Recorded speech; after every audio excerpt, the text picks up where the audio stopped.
Nomor 1. Jelaskan perbedaan karakteristik sistem informasi dan klasifikasi sistem informasi. Jawabannya adalah klasifikasi sistem informasi adalah suatu bentuk kesatuan antara satu komponen dengan komponen lainnya, karena tujuan dari sistem tersebut memiliki akhir tujuan yang berbeda untuk setiap perkara atau kasus yang terjadi dalam setiap sistem tersebut. Nah, kalau karakteristik sistem informasi adalah sistem yang mempunyai komponen-komponen batas sistem, lingkungan sistem, penghubung, masukan, keluaran, pengolah, dan sasaran.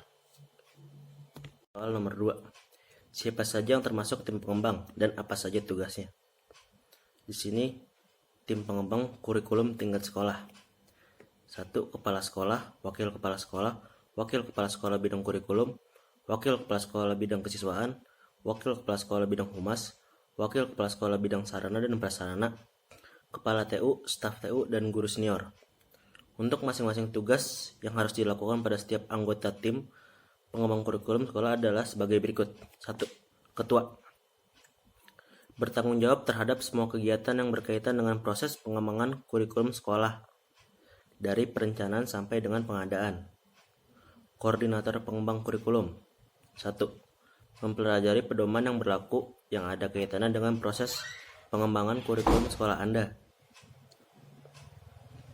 Nah, anggota tim pengembang kurikulum. 1. Memberi masukan dan data yang dibutuhkan dalam penyusunan pengembangan kurikulum sekolah Anda. Nah, koordinator pengembang silabus dan RPP. Tugasnya adalah mempelajari pedoman yang berlaku yang ada kaitannya dengan proses pengembang silabus dan RPP atau SPP bisa disebut. Nah, untuk anggota tim pengembang silabus dan SPP, tugasnya adalah memberi masukan dan data yang dibutuhkan dalam penyusunan pengembangan silabus dan membantu koordinator bila mana diperlukan demi kelancaran proses penyusunan dan pengembangan silabus dan RPP. Nomor 3. Jelaskan tahapan-tahapan dalam SDLC dan berikan contoh kasusnya. Jawaban nomor 3 adalah A. Perancangan sistem.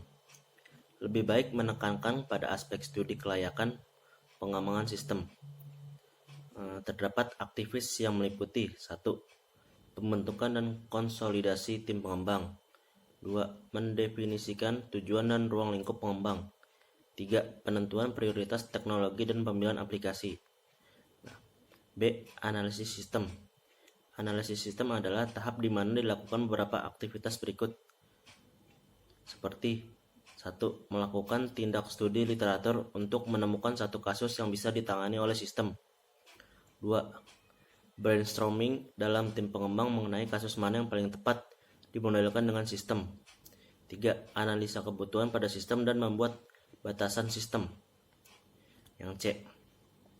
Perancangan sistem. Pada tahap ini, fitur dan operasi-operasi pada sistem dideskripsikan secara detail. Aktivitas-aktivitas yang dilakukan adalah menganalisa interaksi objek dan fungsi pada sistem dan merancang interface. D. Implementasi sistem. Tahap-tahap berikutnya adalah implementasi, yaitu mengimplementasikan rancangan dari tahap-tahap sebelum dan melakukan uji coba. Dalam implementasi, dilakukan aktivitas-aktivitas sebagai berikut. 1. Pembuatan database. 2. Pembuatan aplikasi. 3. Pengujian dan perbaikan aplikasi. Yang E. Pemeliharaan sistem. Dilakukan oleh admin yang ditunjuk untuk menjaga sistem tetap mampu beroperasi secara benar melalui kemampuan sistem dalam mengadaptasikan diri sesuai dengan kebutuhan. Sini soal nomor 4, jelaskan perbedaan faktor kelayakan dan faktor strategik. Jawaban nomor 4, faktor kelayakan. Teknikal menunjukkan apakah sistem yang diusulkan dapat dikembangkan dan diterapkan dengan menggunakan teknologi yang ada atau jika membutuhkan teknologi baru. Ekonomik menunjukkan dana yang memadai tersedia untuk mendukung biaya dari sistem yang diusulkan. Legal menunjukkan apakah ada konflik antara sistem yang sedang dipertimbangkan dan kemampuan perusahaan untuk menunaikan kewajiban.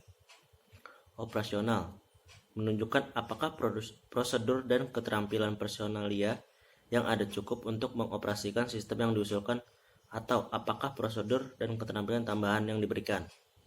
Schedule. Sistem yang diusulkan harus berlaku dalam satu kerangka waktu yang logis. Nah, faktor strategik. Produktivitas. Mengukur jumlah output yang dihasilkan dari input. Tujuannya untuk mengurangi atau menghapus biaya yang tidak menambah nilai.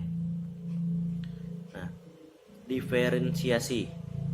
Mengukur seberapa baik suatu perusahaan dapat menawarkan produk atau pelayanan yang secara nyata tidak serupa dengan jenis dan sifat dari produk dan pelayanan para pesaingnya. Manajemen. Menunjukkan seberapa baik sistem informasi menyediakan informasi untuk membantu para manajer dalam perencanaan, pengendalian, dan pengambilan keputusan. Dan soal terakhir, soal nomor 5, jelaskan tahapan analisis sistem. Jawabannya adalah tahap analisa sistem merupakan kegiatan penguraian dari suatu sistem informasi yang utuh ke dalam bagian komponennya dengan maksud untuk mengidentifikasi dan mengevaluasi permasalahan-permasalahan, kesempatan-kesempatan, hambatan-hambatan yang terjadi dan kebutuhan yang diharapkan sehingga dapat diusulkan perbaikannya. A. Mengidentifikasi masalah, memahami kerja sistem yang ada, menganalisis sistem, dan membuat laporan. Dan itulah jawaban dari soal UTS praktek sistem informasi. Terima kasih.